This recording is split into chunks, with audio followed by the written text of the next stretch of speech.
Hi friends, welcome back to village flavours and colours. ఈ రోజు చేయబోయే వంట చామగడ్డ పులుసు. ముందుగా చామగడ్డ 1/2 kg తీసుకోవాలి. అవి కుక్కర్లో 3 విజిల్స్ వచ్చే వరకు ఉంచి ఉడికించుకొని చల్లారాక తొక్కు తీసి పక్కన పెట్టుకోవాలి. పులుపుకి సరిపడా చింతపండు రసం కూడా రెడీ చేసి పక్కన పెట్టుకోవాలి. సన్నగా తరిగిన ఆనియన్, టమాటా, పచ్చిమిర్చి, కరివేపాకు రెడీ చేసుకోవాలి. ముందుగా స్టవ్ వెలిగించి గిన్నె పెట్టుకొని సరిపడా ఆయిల్ వేసుకొని పోపు గింజలు వేసి వేయించాలి. కరివేపాకు కూడా వేసుకోవాలి.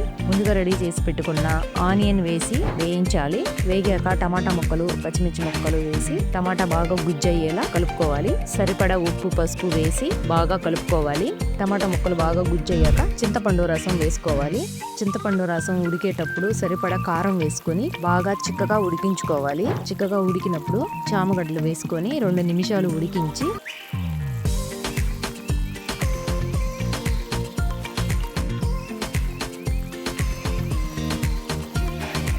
చామగడ్డ ఉడికాక ఫ్లేవర్ కోసం, రుచి కోసం లాస్ట్ లో సాంబార్ పౌడర్ వేసుకోండి. చాలా బాగుంటది.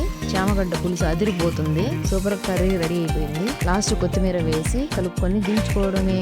ఇంకా ఆగలేం. వేడి వేడి అన్నం వేసుకొని తినేయడమే. మీకు నోరు ఊరుతుందా? ఇంకా ఆలస్యం చేయకుండా మీరు ట్రై చేయండి. ఎలా ఉందో కామెంట్ చేయండి. మన ఛానల్ని సబ్స్క్రైబ్ చేసుకోండి. బాయ్, మరి ఉంటానండి.